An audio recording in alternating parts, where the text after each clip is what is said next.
ಕರುನಾಡು times ಚಾನೆಲ್ನಲ್ಲಿ ಸುದ್ದಿ ಮತ್ತು ಜಾಹೀರಾತು ನೀಡಲು ಈ ನಂಬರ್ಗೆ ಕರೆ ಮಾಡಿ.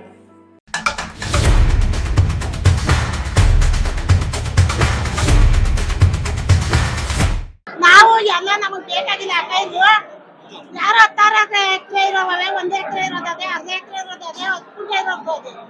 ಇವತ್ತು ನಾವು ರೈತರುಗಳು ಅದರಿಂದ ಜೀವನ ಮಾಡ್ತಾ ಇದೀವಿ. ಹತ್ತಿಂದ ಬಂದವರು ಇಂಡಿಯಾರೆಲ್ಲ ಬಂದು 10,000 5,000 ಕೇಳ್ತಾವ್ರು. ನಾವು 1,000 2,000 ರೂಪಾಯಿ ನಾವು ಜೀವನ ಮಾಡಕ್ಕಾಯ್ತದ? ಇವ್ರು ಅವಲ್ಲ 16 ಎಕರೆ ಕೊಟ್ಕೊಳ್ಳಿ, 30 ಎಕರೆ 40 ಎಕರೆ ಅವಲ್ಲ ಆ ಕೊಟ್ಕೊಳ್ಳಿ. ನಮ್ಮ 10 ಎಕರೆ 5 ಎಕರೆ 10 ಗುಂಟೆ ಅವಲ್ಲ ನಮ್ಮ ಒಂದು ಬಿಟ್ಬಿಡ್ಲಿ. ನಾವೇನ್ ಇವ್ರ ಹತ್ರ ಬಂದು ಕೈ ಚಾಚಿ ನಮ್ಗೇನ್ ಊಟ ಹಾಕ್ರಪ್ಪ ಅಂತ ಕೇಳಲ್ಲ.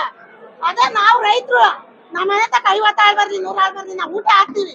ನಮ್ಗೇನ್ ಅದರಿಂದ ಸಮಸ್ಯೆ ಇಲ್ಲ. ಅಂದು ಇನ್ನೇನ್ ಒಂದು ವರ್ಷ ಇಲ್ಲಿಗೆ ಕರೆಕ್ಟ್ ಆಗಿ ಧರಣಿ ಮಾಡಕ್ ತಿಳ್ಕೊಂಡು ಇವತ್ತು ನಾವು ಇದಕ್ಕೆ ಬಂದವರಲ್ಲ ಕೇಳ್ಬಿಡೋಣ. ಏನ್ ಕೇಳಕ್ ಬಂದಿದೀವಿ ಅಂದ್ರೆ ಈಗ ಅವತ್ತಿಂದ ಯಾರು ಬಂದ್ ನಮ್ಗೆ ಕೇಳಿರ್ಬೋದ, ಇದು ಬಾಲಕೃಷ್ಣ ಬರ್ತಾವ್ರೆ ನಮ್ ಬೇಡ ಅಕ್ಕ ಇರು ಯಾರ ಇರೋ ಮಾಡ್ತೀವಿ ಅನ್ನೋರು ಮಾಡ್ಕೊಳ್ರಿ, ನಮ್ಮ ಬೇಕಾಗಿಲ್ಲ ನಮ್ಗೆ.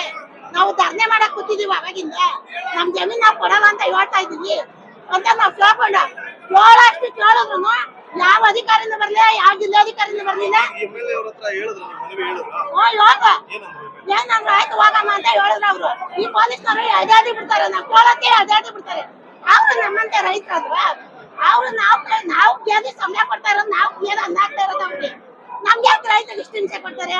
ಈಗ ನಮ್ ಗಂಡರು ಕೊಡ್ತರು, ನಮ್ಮ ಮಕ್ಕಳು ಕೊಡ್ತರು, 1 ಎಕರೆ 2 ಎಕರೆ ಮಾಡ್ಕೊತೀವಿ, 1 ವರ್ಷದಲ್ಲಿ ಎಲ್ಲ ಸತ್ತಾಯ್ತಾರೆ. ಅವ್ರು ಮುತ್ಕೂರ್ ಮಾಡ್ರಿ ಆ ತರ ಜೀವನ ಮಾಡ್ತಾರೆ. ನಾವ್ ಹೆಂಗುಂಡ ಅನ್ನನ ನಮ್ಮನ್ ಫ್ಯಾಕ್ಟ್ರಿ ತರ್ತೀರಾ, ಕಸ ಬಿಡ್ಸಕ್ ಹಾಕೋತೀರಾ? ಬೇಕಾದಷ್ಟು ಇವಾಗೇನೆ ಇಂಡಿಯಾರ್ ಬಂದು ಮಕ್ಕಳು ಬೇರೆ ಎಲ್ಲ ಹತ್ಬೇಕಾದ್ರು ನಮ್ ಭೂಮಿ ನಮ್ಗೆ ಗೊತ್ತಿರ್ಲಿ ಬಿಡು. ಈಗ ನಮ್ಮನ್ನ ಏನಾರು ರೈತರನ್ನ ತಾಳ್ಮೆಯಿಂದ ಏನೋ ನೀವ್ ಇಷ್ಟ ಇದ್ರೆ ಕೊಡ್ರಮ್ಮ, ಕಷ್ಟ ಇರಮ್ಮ, ಗಲಾಟೆ ಮಾಡ್ಬೇಡ್ರಿ ಕಣಮ್ಮ. ನೀವು ನಿಮ್ಮಂತೆ ರೈತನೇ ನಾನು ಒಂದ್ ಯಾವ ಹೇಳ್ಬೇಕಾನೆ. ಏನ್ ನೀವು ಹೇಳ್ದಾದ್ಮೇಲೆ ನಾವ್ ಏನ್ಕಪ್ಪ ಇಷ್ಟ ಅಂತ ಜನ ಎಲ್ಲ ಬರ್ಬೇಕು? ಮಕ್ಳು ಬರೇನ್ ಬಿಟ್ಟಿ, ದನ ಬಿಟ್ಟಿ, ಕರ ಬಿಟ್ಟಿ, ರೇಷ್ಮೆ ಹುಳ ಬಿಟ್ಟಿ, ಯಾರ ಸ್ವತ್ಮಂದಿರ ಅವತ್ತು ನಾವು ಹುಳ ಬಿಟ್ಟಿ ಚಂದ್ರಿಕಾಗಿ ಆಯ್ಬಿಡ್ಬೇಕು. ನಾವು ಒಂದಿನ ಬೈರ್ಮಂಗ್ಲ ಬಸ್ ಸ್ಟ್ಯಾಂಡ್ ಬಂದು ಕುತ್ಕೊಳ್ಳಿಲ್ಲ. ನಾವು ಧರಣಿ ಮಾಡ್ಕೊಂಡು 26 ಹೇಳೋರು ದಿನ ಬಂದು ಅಲ್ಲಿ ಧರಣಿ ಮಾಡ್ಬೇಕು. ಬಂದಿ ಕಳ್ಸಲ್ಲ, ಪೊಲೀಸ್ನವ್ರನ್ನ ಮಾತ್ರ ಕಳ್ಸ್ತಾರೆ. ಪೊಲೀಸರು ಹತ್ತಾಗಿತ್ತಾಗ ನಡೀತಾ ಇರ್ತಾರೆ, ಹೋಯ್ತಾ ಇರ್ತಾರೆ. ಏನು ಅವಳು ಯಾವಾಗ ಏನು ಅವಳಿಗೆ ಜೋರಾಗಿ ಮಾತಾಡಿ ಅಂತಾಳೆ. ಈ ಶಂಕರ್ ನಾಯಕ್ ಹೇಳ್ತಾರೆ ಏನಮ್ಮ ನಡೆಯವ ನಿಂಗೆ ಶಂಕರ್ ನಾಯ್ಕು ನಮ್ಮ ಆಸ್ತಿಗೂ ಏನ್ ಸಂಬಂಧ? ಅಲ್ಲ ರೈತ ಎಲ್ಲ ಭೂಮಿ ಮೇಲೆ ಅಂದ್ಮೇಲೆ ನೀವೇನ್ ಸಂಸಾರ ಮಾಡ್ತೀರಿ? ರೈತರಿಗೂ ತಾನೇ ನೀವು ಸಂಸಾರ ಮಾಡೋದು.